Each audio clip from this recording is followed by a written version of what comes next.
Hello everyone, welcome two plus minus. तो start करते हैं टीजीटी कंप्यूटर साइंस के लिए previous year question paper series को। और ये है सेट नंबर 4। इसकी पहले के जो भी वीडियोस हैं वो आप जाके देख सकते हैं, चैनल पे मिल जाएंगे आपको। और सारे क्वेश्चंस आप वहां पर आराम से समझ सकते हैं। ठीक है, तो हम डिस्कस कर रहे हैं 1 अगस्त 2021 में जो क्वेश्चन पेपर आया था उसके क्वेश्चन हम डिस्कस कर रहे हैं। तो इसी सीरीज में बढ़ते हैं आगे। अगर आपको ये वीडियोज अच्छी लग रही है तो प्लीज लाइक करें इन वीडियोज को, सब्सक्राइब करें हमारे चैनल को, और साथ ही साथ आप लोग शेयर करें इन्हें अपने फ्रेंड्स के साथ। तो बात करेंगे यहाँ पे आज की क्लास के क्वेश्चन नंबर 1 के बारे में। Question number 1 is a question in mathematics is given to 3 students P, Q and R whose chances of solving are 1/3, 1/4, 1/5 respectively. What is the probability that the problem will be solved? तो ये जो question है ये आपके computer science के part में आया था, लेकिन ये क्वेश्चन है प्रोबेबिलिटी चैप्टर से। तो ऐसे क्वेश्चन भी आपको देखने को मिल सकते हैं। तो ये जो क्वेश्चन है वो है प्रोबेबिलिटी चैप्टर से, और यहाँ पे बोला गया है कि P, Q, R 3 स्टूडेंट है और वो किसी क्वेश्चन को सॉल्व करने में 1/3, 1/4 और 1/5 चांसेस लेते हैं। ठीक है, तो हमें ये बताना है कि अगर कोई प्रॉब्लम सॉल्व हो जाए उसकी क्या प्रोबेबिलिटी है। तो अगर इन तीनों स्टूडेंट में से किसी एक ने भी उसे सॉल्व कर दिया तो वो प्रॉब्लम सॉल्व मानी जाएगी। तो यहाँ पे हमें यहाँ पे क्या करना है, प्रोबेबिलिटी निकालनी है। तो ऑप्शंस क्या है, 0.6, 0.7, 0.8 एंड 0.4। तो देखो यहाँ पे पहले हम लिख लेते हैं प्रोबेबिलिटी ऑफ पी। जो पी स्टूडेंट है वो उस प्रॉब्लम को सॉल्व कर लेगा, उसकी जो प्रोबेबिलिटी वो है 1/3 है। ठीक है, सिमिलरली जो क्यू स्टूडेंट है वो किसी क्वेश्चन को सॉल्व कर लेगा, उस क्वेश्चन को सॉल्व करने की जो प्रोबेबिलिटी है वो है 1/4। एंड जो स्टूडेंट आर है वो उस प्रॉब्लम को सॉल्व कर लेगा, उसकी जो प्रोबेबिलिटी है वो 1/5 है। अब हम निकाल लेते हैं कि लेट सपोज कि कोई भी स्टूडेंट उस प्रॉब्लम को सॉल्व ना कर पाया तो यहाँ निकाल लेते हैं probability of not solving the question by P equals to 1 - 1/3। ठीक है, सिमिलरली जो क्यू है अगर वो भी उस क्वेश्चन को सॉल्व नहीं कर पाया तो उसकी जो प्रोबेबिलिटी वो आएगी 1 - 1/4। एंड सिमिलरली जो प्रोबेबिलिटी बनेगी हमारे आर डैश की वो बन जाएगी 1 - 1/5। तो यहाँ पे आ जाएगा 2/3, यहाँ आ जाएगा this will be 3/4 and this will be 4/5। तो ये हमारा आ गया probability of not solving the question by P, probability of not solving the question by Q, और जो लास्ट वाला है ये है probability of not solving the question by student R. ठीक है, अब हम निकाल लेते हैं probability of not solving the question. Not solving the question मतलब किसी ने भी वो प्रॉब्लम अगर सॉल्व नहीं करी तो क्या प्रोबेबिलिटी आने वाली है। तो क्या आ जाएगा इसका आंसर, इसका आंसर आ जाएगा 2/3 इंटू में 3/4 इंटू में 4/5। ठीक है, तो ये कैंसिल हो गया, यहाँ से ये कैंसिल हो गया, दिस विल गिव अस 2/5। अब हम निकाल सकते हैं probability of solving the problem या क्वेश्चन। ठीक है, सॉल्विंग द क्वेश्चन। तो आपको पता है कि अगर हमें निकालनी है probability of solving the question तो हम 1 में से माइनस कर देंगे नॉट सॉल्विंग द क्वेश्चन वाली प्रोबेबिलिटी को।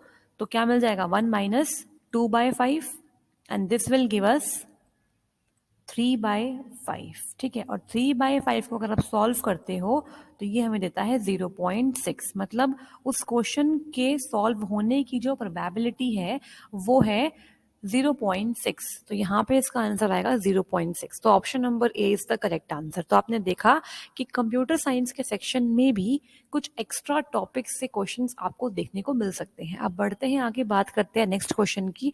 Next is question number 2। Rearrange steps involved in top-down design programming। जब भी हम प्रोग्रामिंग करते हैं टॉप डाउन फैशन में तो क्या पर्टिकुलर स्टेप्स को फॉलो किया जाता है। ऑप्शंस है analyse the problem, revise and sequence, right the main module, connect the modules in proper order, and last is right the remaining modules. तो इन सारी स्टेटमेंट्स को हमें रीऑर्डर करना है और एक राइट ऑप्शन यहाँ पे टिक करना है। तो देखो, सबसे पहला जो हमारा काम होता है वो होता है एनालाइज द प्रॉब्लम, ठीक है। इसके बाद हम करते हैं, ये फर्स्ट नंबर पे करते हैं। सेकंड इज, जो भी प्रॉब्लम है उसके लिए मेन मॉड्यूल लिखते हैं। सेकंड इज दिस, ठीक है। थर्ड इज, थर्ड हम करते हैं right the remaining modules. Main module के बाद जो रिमेनिंग मॉड्यूल्स हैं उनको हम लिखते हैं। उसके बाद सारे मॉड्यूल्स को एक प्रॉपर ऑर्डर में कनेक्ट करते हैं। फोर्थ नंबर पे ये आएगा। और लास्ट जो होगा वो आएगा रिवाइज एंड रीसीक्वेंस। इसके बाद हम जब सारे मॉड्यूल्स बन जाते हैं उन्हें फिर रिवाइज करते हैं, और अगर हमें रीसीक्वेंस करना होता है तो कर सकते हैं। तो 1 5 2 4 3। तो यहाँ पे देखो कौन सा ऑप्शन बन रहा है हमारा। पहले 1 आएगा, उसके बाद आएगा हमारा थर्ड आएगा, उसके बाद हमारा आएगा फिफ्थ आएगा, देन फोर्थ आएगा और लास्ट में सेकंड आएगा। तो इसका मतलब option number B is the right answer. अगर हम बात करें टॉप डाउन फैशन की, तो यहाँ पे ये जो फैशन है ये फॉलो करती है हमारी कौन सी language. Top down fashion will be followed by C programming language. आपने पढ़ा होगा कि C programming language top down approach को फॉलो करती है और C plus plus programming language bottom up approach को फॉलो करती है, ठीक है। तो ये क्वेश्चन बहुत ही सिंपल है। अगर आपको बेसिक अंडरस्टैंडिंग है प्रोग्रामिंग लैंग्वेज की तो आराम से ये क्वेश्चन आप आंसर कर सकते हैं। तो बढ़ते हैं आगे, बात करेंगे क्वेश्चन नंबर थर्ड की। क्वेश्चन नंबर थर्ड है layer 5 of OSI model is dash. तो ओएसआई मॉडल, ये जो क्वेश्चन है ये है नेटवर्किंग से। ओएसआई मॉडल को हम लास्ट क्लास में डिस्कस कर चुके हैं, ठीक है। नेटवर्किंग से एक और क्वेश्चन आ गया है, ओएसआई मॉडल से फिर से आपको क्वेश्चन देखने को मिल रहा है। तो OSI model stands for open system interconnection which is one of the most important model of networking. और ये 7 लेयर का मॉडल होता है। 7 नेटवर्किंग लेयर होती है यहाँ पे, जिसको हम ऑलरेडी डिस्कस कर चुके हैं प्रीवियस क्लास में। अगर आपने नहीं देखी है तो गो एंड चेक इट, ठीक है। तो यहाँ पे लेयर नंबर 5 पूछी है। तो आप जानते हो कि सबसे पहली लेयर जो होती है वो होती है फिजिकल लेयर, ठीक है। फिजिकल लेयर होती है। उसके बाद जो सेकंड नंबर की लेयर है वो है data link layer, data link layer. Then we have third number पे network layer, network layer. Fourth number पे we have transport layer. Number 5 is session layer. Number 6 is presentation layer, and number 7 is application layer, ठीक है। Number 7 is application layer which is the uppermost layer, application layer। तो यहाँ पे बोला हुआ है कि लेयर 5 कौन सी है, तो आंसर क्या हो जाएगा। Answer is option number C, session layer. तो डायरेक्टली आपके लेयर से क्वेश्चन आपको देखने को मिल सकता है या फिर इनकी फंक्शनैलिटी से भी क्वेश्चन आपको देखने को मिल सकता है। तो option number C is the right answer, ठीक है। और जो सेशन लेयर होती है उसका काम क्या होता है, जो भी सेशन होता है between the sender and the receiver, उन सेशन को क्रिएट करना, टर्मिनेट करना या फिर उन्हें मैनेज करने में हेल्प करती है हमारी सेशन लेयर, ठीक है। तो अब बढ़ते हैं आगे, बात करते हैं नेक्स्ट क्वेश्चन की। Next is question number 4, which statement is correct regarding binary search tree.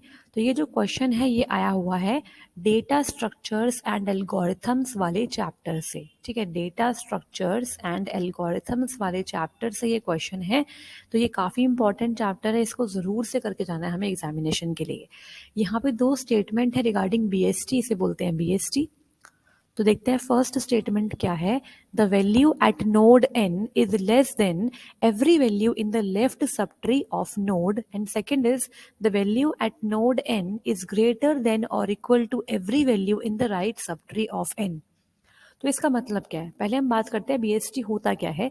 तो बाइनरी ट्री का एक सब कैटेगरी बोल सकते हैं हम, सब कैटेगरी होती है बीएसटी। तो देखो बीएसटी में क्या होता है, बेसिकली मान लो ये हमारे पास एक नोड n है जिसे हम बोलते हैं रूट नोड। क्या बोलते हैं, रूट नोड। अब जितने भी एलिमेंट्स इसके लेफ्ट साइड में होंगे उन्हें हम बोलेंगे लेफ्ट सब ट्री के एलिमेंट्स। क्या बोलेंगे, लेफ्ट सब ट्री के एलिमेंट्स। एग्जाम्पल इस तरीके से कुछ ये आपका बनेगा लेफ्ट सब ट्री, ठीक है। और कुछ एलिमेंट्स इसके राइट में होंगे जो बनेंगे इसके राइट सब ट्री के पार्ट। इस तरीके से, ठीक है, कुछ ऐसे बनेगा। तो ये हो गया right sub tree, right sub tree. अब कौन सी प्रॉपर्टी फॉलो करता है बीएसटी, ये समझना ज़रूरी है। तो एक बार कलर चेंज करते हैं। देखो, अगर हम बात करें रूट की, तो बीएसटी में क्या होता है, जितने भी एलिमेंट्स लेफ्ट सब ट्री के अंदर होते हैं वो सारे एलिमेंट्स इस रूट नोड से छोटे होते हैं, ठीक है, और जितने भी एलिमेंट्स इस रूट नोड के राइट साइड में होते हैं वो सारे एलिमेंट्स इस रूट नोड से इक्वल या फिर बड़े होते हैं। तो क्या होता है, जो लेफ्ट वाले एलिमेंट्स होते हैं वो छोटे होते हैं n से, और जो राइट वाले एलिमेंट्स होते हैं वो इक्वल या फिर ग्रेटर होते हैं n से। तो ये प्रॉपर्टी फॉलो करती है हमारी बीएसटी। एग्जाम्पल की अगर मैं बात करूं, जैसे मान लो यहाँ लिखा हुआ है 18, ठीक है, 18 लिखा हुआ है, 18 के लेफ्ट में आ गया 10 और यहाँ पे आ गया 25, फिर आ गया हमारा 21, तो वो यहाँ आ जाएगा, ठीक है, इसके लेफ्ट में, और यहाँ पे आ गया हमारा 17, तो 17 यहाँ आ जाएगा इधर। अब आता है मान लो 6, तो 6 आ जाएगा इधर। तो कुछ इस तरीके से बनता है। मान लो अब आता है 31, 31 फिर यहाँ आ जाएगा। तो कुछ इस तरीके से बनता है हमारा बीएसटी। जो भी लेफ्ट में है वो इस 18 से छोटे हैं, जो भी राइट में है वो इस 18 से बड़े या फिर इक्वल भी हो सकते हैं। क्लियर है? तो यहाँ पे जो फर्स्ट स्टेटमेंट है वो क्या बोल रही है, जो नोड n है, मान लो ये रूट है, ये हमेशा छोटी होती है हर एक वैल्यू से जो भी लेफ्ट में है। तो ये तो गलत हो गया, ये तो रॉन्ग लिखा हुआ है यहाँ पे।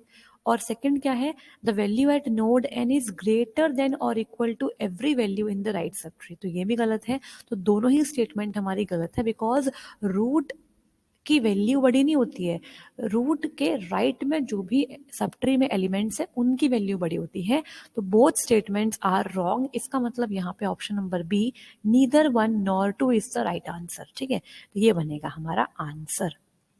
अब आपको ये बताना है कि अगर हमें बीएसटी के अंदर इन ऑर्डर निकालना हो, इन ऑर्डर, तो उसके लिए क्या यूज करते हैं, क्या हम कोई डायरेक्ट मेथड यूज कर सकते हैं इन ऑर्डर निकालने का, इसको आपको बताना है, ठीक है, इन द कमेंट सेक्शन। बढ़ते हैं आगे, बात करते हैं क्वेश्चन नंबर 5 की। If two non continuous free partition of size A and B are available, a process of size C cannot be allocated even when A plus B greater than C and A is less than C and B is less than C। देखो यहाँ पे क्या बोला गया है, मान लो हमारे पास main memory के अंदर दो फ्री पार्टीशंस हैं, ठीक है, एक मान लो ये रहा, इसका साइज ए ले लेते हैं, एक मान लो ये रहा, इसका साइज हम ले लेते हैं बी, ठीक है। अब यहाँ मान लो बीच में सब ऑक्यूपाइड है, ऑलरेडी प्रोसेस इसके अंदर स्टोर्ड है, ठीक है, इस तरीके से है, ऐसे मान लेते हैं। अब मान लो हमारे पास कोई प्रोसेस आया और उस प्रोसेस को एलोकेट करवानी है मेमोरी, और उस प्रोसेस का जो साइज है वो है सी।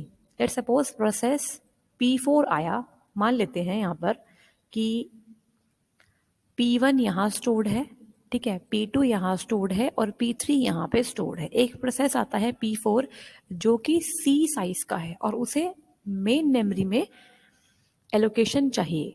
लेकिन अब देखो यहाँ पे एक फ्री पार्टीशन है जिसका साइज A है और यहाँ पे एक फ्री पार्टीशन है जिसका साइज B है, ठीक है। तो इसको मान लेते हैं एक बार के लिए, ये हमारा है लेट्स सपोज 15 KB का है, मैंने एज्यूम कर लिया समझने के लिए, और इसको मान लेते हैं ये हमारा है 20 KB का, ठीक है। जो C है वो हमारा है, लेट्स सपोज जो C है वो हमारा बन गया 30 KB का, ठीक है, क्या है 30 KB का। अब आप देखो कि जो A है, A भी छोटा है C से और जो B है वो भी छोटा है C से, मतलब ना तो C यहाँ आ पाएगा ना तो C यहाँ आ पाएगा। अगर हम इन दोनों को कंबाइन कर दे A प्लस B, ठीक है, तो ये कितना बन जाएगा, तो ये बन जाएगा हमारा A plus B is 35 KB, 35 KB। अब A प्लस बी की फ्री जो स्पेस है उसे कंबाइन करने पे 35 KB बन गया, और जो C है उसको 30 KB रिक्वायर्ड है। तो 35 KB तो आराम से आ सकता है, सॉरी 30 KB तो आराम से आ जाएगा 35 KB के अंदर, लेकिन हम ऐसा नहीं कर सकते बिकॉज यहाँ पे स्पैनिंग अलाउड नहीं है, spanning of process is not allowed. मतलब क्या है इसका कि हम आधे प्रोसेस को ए में रख दें, आधे को बी में, ये पॉसिबल नहीं है। हमें कंटिन्यूअस फ्री पार्टीशन चाहिए। ये तो नॉन कंटिन्यूअस हो गया, है ना। तो इस प्रॉब्लम को हम बोलते हैं क्या, इस प्रॉब्लम को हम क्या बोलते हैं, फर्स्ट फिट बोलते हैं, एक्सटर्नल फ्रेगमेंटेशन बोलते हैं, क्विक फिट बोलते हैं, या फिर इंटरनल फ्रेगमेंटेशन बोलते हैं। तो इसे हम बोलते हैं क्या, एक्सटर्नल फ्रेगमेंटेशन। मतलब जितने भी हमारे पास फ्री पार्टीशन है उनका सम करने पर हमारे पास बहुत सारी स्पेस बच जाती है, लेकिन जो न्यू प्रोसेस है उसे हम वहां पे एलोकेट नहीं करवा सकते, बिकॉज हम एक प्रोसेस को स्पैन नहीं कर सकते, उसे अलग अलग पार्टीशन में एलोकेशन नहीं दे सकते हैं। This problem is called as external fragmentation. ठीक है, तो यहाँ पे option number B is the correct answer. बढ़ते हैं आगे, बात करेंगे अगले क्वेश्चन की। Next is question number 6। In OSI model network layer is responsible for dash. तो अगेन जो क्वेश्चन है वो आ गया नेटवर्किंग से। तो नेटवर्किंग आप देख रहे हो कितना इंपॉर्टेंट चैप्टर है और कितना स्कोरिंग है हमारे लिए। ठीक है, तो लेयर से ही आपको बहुत सारे क्वेश्चंस देखने को मिल रहे हैं। तो बोला गया है नेटवर्क लेयर जो है उसकी क्या रिस्पॉन्सिबिलिटी है, क्या उसकी फंक्शनैलिटी है। Options are token management, dialogue control, physical transmission, या फिर राउटिंग। तो यहाँ पे ऑप्शन नंबर डी बनेगा, routing is the right answer. Network layer को हम बोलते हैं लेयर नंबर 3, और ये राउटिंग के लिए रिस्पॉन्सिबल है। मतलब ये हमारे यहाँ पे जो हम प्रोटोकॉल डेटा यूनिट यूज करते हैं दैट इज फ्रेम्स। ठीक है, तो फ्रेम्स को किस तरीके से सेंडर से रिसीवर की तरफ भेजा जाएगा, उसका क्या रूट होगा, उस रूट के लिए राउटिंग प्रोटोकॉल्स का इस्तेमाल करते हैं नेटवर्क लेयर। तो यहाँ पे option number D is the right answer. ठीक है, और जो नेटवर्किंग डिवाइस हम यूज करते हैं नेटवर्क लेयर पे उन्हें हम बोलते हैं राउटर्स। ठीक है, राउटर्स आपने देखा होगा ना, वाईफाई के कनेक्शन के लिए आप राउटर्स का इस्तेमाल करते हो। तो राउटर्स वर्क करते हैं नेटवर्किंग लेयर पे। बढ़ते हैं आगे, बात करते हैं नेक्स्ट क्वेश्चन की। Next is question number 7। Again जो क्वेश्चन है वो कहाँ से आ गया हमारा, नेटवर्किंग से आ गया है। तो क्वेश्चन क्या है देखो, question is which layer in OSI model is responsible for the dialog control and the token management। तो डायलॉग कंट्रोल और टोकन मैनेजमेंट कौन से लेयर की रिस्पॉन्सिबिलिटी है। Options are network layer, transport layer, session layer and physical layer.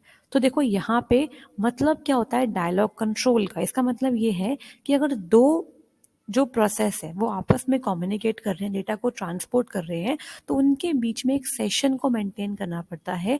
उस session में क्या होता है, वो दोनों नोड्स आपस में कम्युनिकेट कर सकते हैं, चाहे वो फुल डुप्लेक्स मोड हो या फिर वो हाफ डुप्लेक्स मोड हो।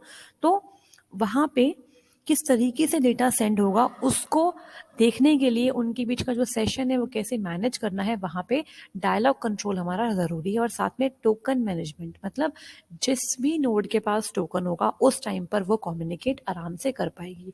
तो ये जो रिस्पॉन्सिबिलिटी है वो किसकी है, हमारे सेशन लेयर की रिस्पॉन्सिबिलिटी है। ठीक है, तो option number C is right answer. Network layer तो हम जानते हैं कि यहाँ पे क्या होता है, राउटिंग होता है। ठीक है, ट्रांसपोर्ट लेयर के जो फंक्शनैलिटी है ये आप बताएंगे कमेंट सेक्शन के अंदर। ट्रांसपोर्ट लेयर किस काम में आती है ये आप बताएंगे कमेंट में।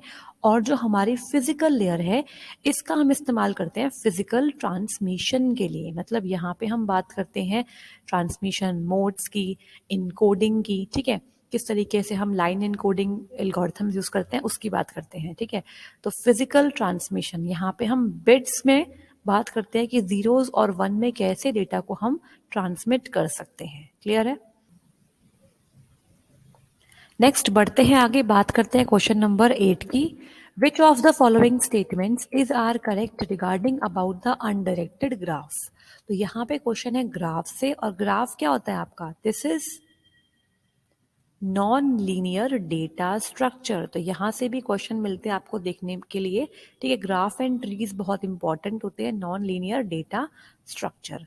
तो यहाँ पे दो स्टेटमेंट दी गई है regarding undirected graph. First is, एक मिनट, number of odd degree vertices is even, and second is sum of degrees of all vertices is even. तो क्या ये दोनों स्टेटमेंट ठीक है, एक बार देख लेते हैं with the help of the example. तो यहाँ पे बात करते हैं अनडायरेक्टेड ग्राफ की। देखो ग्राफ क्या होता है, graph is a collection of vertices and edges. ठीक है, अब यहाँ पे हम बात कर रहे हैं अनडायरेक्टेड ग्राफ की, मतलब जहाँ पे डायरेक्शंस नहीं होती है। तो एग्जाम्पल के लिए हम एक रैंडम फिगर ले लेते हैं। देखो यहाँ पे कुछ इस तरीके से है हमारे पास, मान लेते हैं कुछ इस तरीके से हमारे पास ग्राफ है। ऐसे ले लेते हैं इसको और इसको ऐसे, और यहाँ पे ये हमारे पास सेल्फ लूप हो गया। क्लियर है?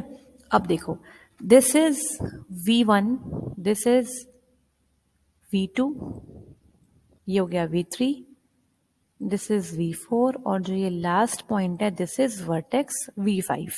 अब यहाँ पे एजेस को नंबर दे देते हैं E1, E2, E3, E4,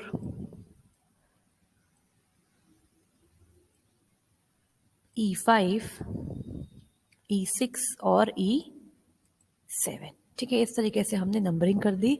ये हमारा हो गया एग्जाम्पल ऑफ अनडायरेक्टेड ग्राफ।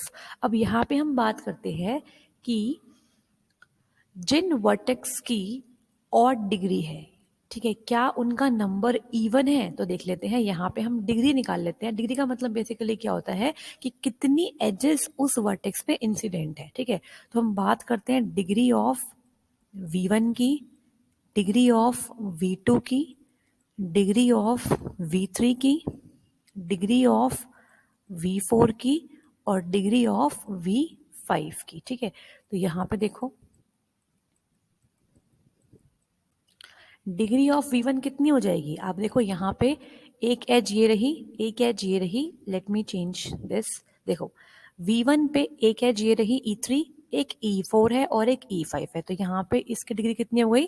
3 हो गई। ठीक है, डिग्री इज 3। अब हम बात करते हैं V2 की। तो V2 पे क्या है? देखो V2 पे एक तो E3 है, एक E2 है, और जो E1 है, जो सेल्फ लूप होते हैं उनकी डिग्री हमेशा ट्वाइस होती है। ठीक है, सेल्फ लूप की डिग्री क्या होती है? ट्वाइस होती है। तो जो ये E1 है, इसने बेसिकली V2 को कनेक्ट कर रखा है V2 के ही साथ। यहाँ पे स्टार्टिंग एंडिंग पॉइंट सेम है, इसके लिए इसकी डिग्री होती है हमेशा 2। तो यहाँ पर जो हमारा V2 है, यहाँ पर एक हो गया E3, E2 और इसके हो गई 2, तो 2 और 2 4 हो गई इसकी। ठीक है, इसके बाद हम बात करते हैं V3 की। तो V3 पे कितनी हो गई? 1, 2 एंड 3। यहाँ पे कितना आ गया? 3 आ गया। V4 पे देखो, V4 पे कितनी हो गई है? V4 पे हमारे पास है 1, 2 एंड 3। नेक्स्ट इज V5, और यहाँ पे सिर्फ एक ही है एज, तो इसका आंसर हो गया 1। ठीक है, अब बोला क्या गया है कि number of odd degree vertices is even. जिन वर्टिसेस की डिग्री ऑड है वो टोटल इवन होती है। ठीक है, तो देख लेते हैं। एक हमारे पास ये है odd, odd, odd and odd. तो आप देख लो, ये पहली वर्टेक्स, दूसरी वर्टेक्स, तीसरी वर्टेक्स और चौथी वर्टेक्स। तो हमने क्या देखा कि जिन वर्टेक्स की डिग्री क्या है? ऑड है, वो टोटल कितनी है? इवन है। टोटल 4 ऐसी हमारे पास वर्टेक्स है, टोटल 4 ऐसी वर्टिसेस है जिनकी डिग्री क्या है? 4 वर्टिसेस हैविंग ऑड डिग्री। ठीक है, हैविंग ऑड डिग्री, और 4 क्या है? हमारा इवन नंबर है। 4 क्या है? हमारा इवन नंबर है। तो इसका मतलब स्टेटमेंट नंबर 1 तो बिल्कुल ठीक है कि जिन वर्टिसेस की ऑड डिग्री है वो टोटल इवन है। ठीक है, बिल्कुल इवन ही है, वो 4 है। ठीक है, तो स्टेटमेंट 1 इज करेक्ट। अब स्टेटमेंट 2 देखते हैं। Sum of degrees of all vertices is even. अगर हम सारी वर्टिसेस की डिग्रीज को ऐड करें तो वो इवन नंबर आना चाहिए। तो देख लेते हैं, यहाँ पर हम ऐड कर लेते हैं degree of V1 plus degree of V2 plus degree of V3 plus degree of V4 और प्लस डिग्री ऑफ V5। तो कितना हो गया यहाँ पर? 3 प्लस 4 प्लस 3 प्लस 3 प्लस 1, कितना हो गया? This is 7 plus 6 plus 1। तो 7 और 7 कितना हो गया? 14 हो गया। ठीक है, तो इसका मतलब कि सभी वर्टिसेस की डिग्रीज को अगर हम ऐड करें तो आंसर विल बी इवन। तो इसका मतलब both the statements regarding undirected graph is true. तो यहाँ पे option number D, both 1 and 2 is the right answer. ठीक है, तो बहुत ही अच्छा क्वेश्चन है ये। और यहाँ पे एक फॉर्मूला भी होता है। फॉर्मूला क्या होता है? फॉर्मूला ये होता है, देखो, अगर हम बात करें यहाँ पे सिग्मा क्या होता है, सम ऑफ, ठीक है। सारी की सारी जो हमारी वर्टिसेस होती हैं उनकी अगर डिग्री का हम सम करें, I is equal to 1 to n हमारी है वर्टिसेस, तो क्या हो जाएगा, जितनी वर्टिसेस की डिग्री ऑड है, ठीक है, डी इसे बोल दो D of V I, odd वाली, ठीक है, प्लस जितनी वर्टिसेस की डिग्री इवन है, ठीक है, उन सब का सम करेंगे तो आ जाएगा हमारे पास टोटल। क्लियर है।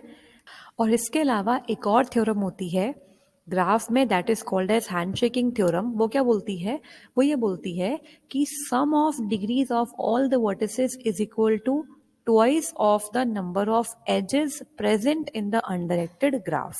ठीक है, तो यहाँ पे अगर हम देखें कि इसे अगर मैं मल्टीप्लाई कर दूं 2 टाइम्स ऑफ 7 से, because we have total 7 edges, तो this will be equal to 14। ठीक है, तो हमने इस तरीके से सॉल्व करा इस क्वेश्चन को। Option number D is the right answer. Next आगे बढ़ते हैं, बात करते हैं क्वेश्चन नंबर 9 की। Dash is a process of lifting the process from memory and placing it on the disk. तो ये जो क्वेश्चन है ये आया हुआ है ऑपरेटिंग सिस्टम चैप्टर से। कहाँ से आया हुआ है, ऑपरेटिंग सिस्टम चैप्टर से। ठीक है जी।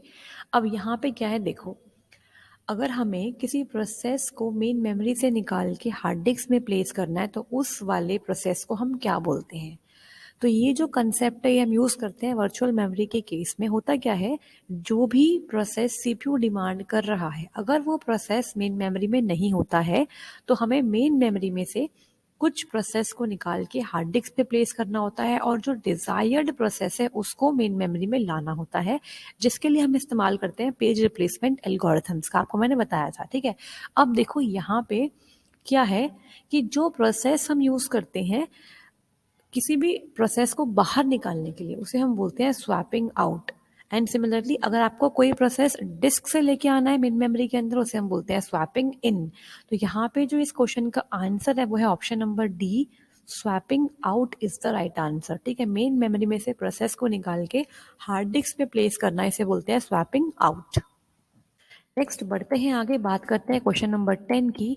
The rate at which page fault occurs is known as dash, compaction, thrashing, paging and swapping. तो ये जो क्वेश्चन है ये भी हमारा कहाँ से है, ऑपरेटिंग सिस्टम से है। ठीक है, ऑपरेटिंग सिस्टम और पेज फॉल्ट तो हम पहले भी डिस्कस कर चुके हैं, वहीं से ये क्वेश्चन है। देखो यहाँ बोला गया है जिस रेट से पेज फॉल्ट अकर होते हैं बार बार उसे हम क्या बोलते हैं। तो इस क्वेश्चन का जो राइट आंसर होगा वो होगा ऑप्शन नंबर बी, थ्रेशिंग। अब थ्रेशिंग का मतलब क्या है, देखो इसका मतलब ये है कि जब सीपीयू ने किसी पेज को डिमांड किया और वो पेज रैम में नहीं है, ऐसी मल्टीपल टाइम सीपीयू क्या कर रहा है, पेज को डिमांड कर रहा है, और कोई भी पेज अगर रैम में नहीं है तो फ्रिक्वेंटली क्या होता है, स्वैपिंग होती रहती है, स्वैप इन स्वैप आउट होता रहता है और बहुत हाइयर रेट पे ये होता है, जिससे क्या होता है हमारा जो ऑपरेटिंग सिस्टम है वो स्वैपिंग में बहुत टाइम वेस्ट कर देता है। तो जो एक्चुअली थ्रूपुट होता है हमारे सिस्टम का वो बहुत डाउन हो जाता है। और जब हमारा ऑपरेटिंग सिस्टम मैक्सिमम टाइम जो है वो स्वैपिंग में करता है परफॉर्म, ठीक है, तो उस केस में उस पर्टिकुलर प्रोसेस को हम बोलते हैं थ्रेशिंग। ठीक है, उस स्टेट को हम बोलते हैं थ्रेशिंग। ठीक है, तो यहाँ पर होता क्या है, थ्रेशिंग की वजह से जो सीपीयू की ओवरऑल यूटिलाइजेशन है वो बिल्कुल रिड्यूस हो जाती है या फिर बिल्कुल नेग्लिजिबल हो जाती है और कोई भी थ्रूपुट उस टाइम पर नहीं आ रहा होता है। पूरा जो हमारा ऑपरेटिंग सिस्टम है वो सिर्फ स्वैपिंग में ही इन्वॉल्व रहता है। तो यहाँ पे option number B is right answer. उस स्टेट को हम बोलते हैं थ्रेशिंग। बहुत इंपॉर्टेंट है ये थ्रेशिंग। ठीक है, यहाँ से क्वेश्चन कई बार पूछा गया हुआ है। कॉम्पैक्शन क्या होता है, अगर आप इसके बारे में जानते हैं तो जरूर से कमेंट में बताना कॉम्पैक्शन टेक्निक से क्या होता है। ठीक है, next is question number 11, which of the following symbol represent the NOR gate. तो ये क्वेश्चन है डिजिटल इलेक्ट्रॉनिक्स से। क्या बोला गया है कि इनमें से कौन सा सिंबल नॉर गेट को रिप्रेजेंट कर रहा है। तो नॉर गेट और नैंड गेट क्या होते हैं, दो यूनिवर्सल गेट होते हैं। और नॉर गेट कैसे बनता है, बेसिकली देखो नॉर गेट जो है वो और गेट का कॉम्प्लीमेंट ही तो होता है, और प्लस नॉट गेट। ठीक है, इसे हम बोलते हैं universal gate because NOR gate की हेल्प से आप कोई भी दूसरा लॉजिक गेट या सर्किट बना सकते हो। ठीक है, तो यहाँ पे अगर हम बात करें और गेट की तो कुछ इस तरीके से बनता है हमारा और गेट, ठीक है। ये सिंबल होता है और गेट के लिए। अब इसमें अगर हमें नॉट गेट को भी जोड़ना है, नॉट गेट ऐसे बनता है कुछ इस तरीके से, ठीक है। तो अगर इन दोनों को हम कंबाइन कर देंगे तो क्या बन जाएगा हमारा, वो बन जाएगा नॉर गेट, ठीक है। तो ये हमारा हो गया और गेट, और इसके आगे हम लगा देते हैं बबल, तो this symbol represent NOR gate. तो यहाँ पे देखो कौन सा ऑप्शन ठीक है, option number C is the right answer. Option number A क्या है हमारा, this is representing NAND gate. Option number B is representing XOR gate. Option number C तो हमारा नॉर गेट ही है, और ऑप्शन नंबर डी क्या है हमारा, एक्स नॉर गेट। सिंपल है, ठीक है। और नॉर गेट की जो इक्वेशन होती है वो क्या होती है, ए प्लस बी का होल कॉम्प्लीमेंट, ठीक है। तो यहाँ पे option number C is the right answer. Next is question number 12। The input output relationship of the binary variable for each gate can be represented in tabular form by a dash. तो options are truth table, symbol table, characteristic table या फिर decision table. तो यहाँ पे बोला गया है किसी भी लॉजिक गेट के जो बाइनरी वेरिएबल होते हैं उसमें इनपुट और आउटपुट के बीच में जो रिलेशनशिप है उसे मेंटेन करने के लिए कौन सी टेबल हम यूज करते हैं। तो इसका आंसर क्या है, बहुत ही आसान क्वेश्चन है। इसका आंसर ऑप्शन नंबर ए, ट्रुथ टेबल, ठीक है। फॉर एग्जाम्पल अगर हम बात करें एंड गेट की, एंड गेट एक लॉजिक गेट है हमारा जो कि एक फंडामेंटल गेट है। इसकी अगर हम देखें ट्रुथ टेबल, ठीक है, तो कैसे बनती है, यहाँ पर मान लो दो इनपुट का एंड गेट है और ये हमारा आउटपुट y हो गया। तो दो इनपुट में चार कॉम्बिनेशन बनते हैं, 0 0 0 1 1 0 और 1 1, ठीक है। अब देखो एंड गेट में क्या होता है, जब तक दोनों इनपुट 1 नहीं होते आंसर 1 नहीं आता। तो यहाँ पर आंसर आएगा 0, यहाँ पर भी 0, यहाँ पर भी 0 और यहाँ पर 1।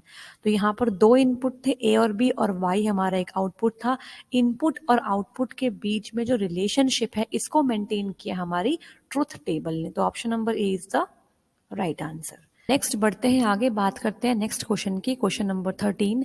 What is equivalent of the following Boolean expression. तो यहाँ पे क्वेश्चन है x plus X dash Y plus X Y dash. ये एक एक्सप्रेशन दिया हुआ है, इसका इक्विवेलेंट आपसे पूछा हुआ है, ठीक है। तो यहाँ पे options are X Y, X dash Y, X plus Y या फिर एक्स। तो यहाँ पे हमें बुलियन एक्सप्रेशन दिया हुआ है और बुलियन अलजेब्रा के लॉज को यूज करके हमें इस एक्सप्रेशन का इक्विवेलेंट यहाँ पे निकाल के दिखाना है, ठीक है। तो देखो मैं यहाँ पे नोट कर लेती हूँ, X plus X dash Y plus X Y dash. अब देखो यहाँ पे हम कैसे कर सकते हैं इस क्वेश्चन को सॉल्व। सबसे पहले यहाँ पे हम देख सकते हैं कि एब्जॉर्प्शन लॉ यहाँ पे लग सकता है, ठीक है, क्योंकि यहाँ पर x है और उसी x का यहाँ पे कॉम्प्लीमेंट है और साथ में एक नया वेरिएबल है। तो इस कंडीशन में हम लगा सकते हैं एब्जॉर्प्शन लॉ। क्या लगा सकते हैं, एब्जॉर्प्शन लॉ हम लगा सकते हैं। तो इसका आंसर क्या आएगा, इसका आंसर आ जाएगा x प्लस जो न्यू आपका वेरिएबल है वो है y। तो इसका आंसर आ गया x प्लस वाई, और प्लस में एक्स वाई डैश तो हमारे पास ऐसे का ऐसे ही है।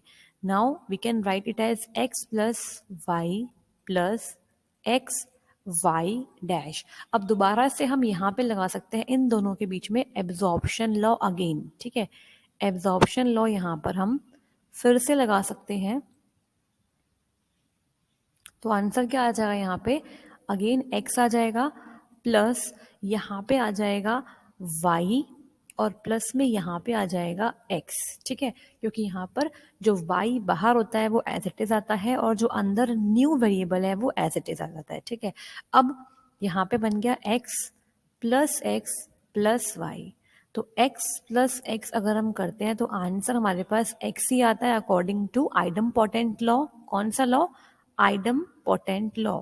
तो इस वाले क्वेश्चन के लिए आपको बुलियन अलजेब्रा के बेसिक लॉज आने चाहिए।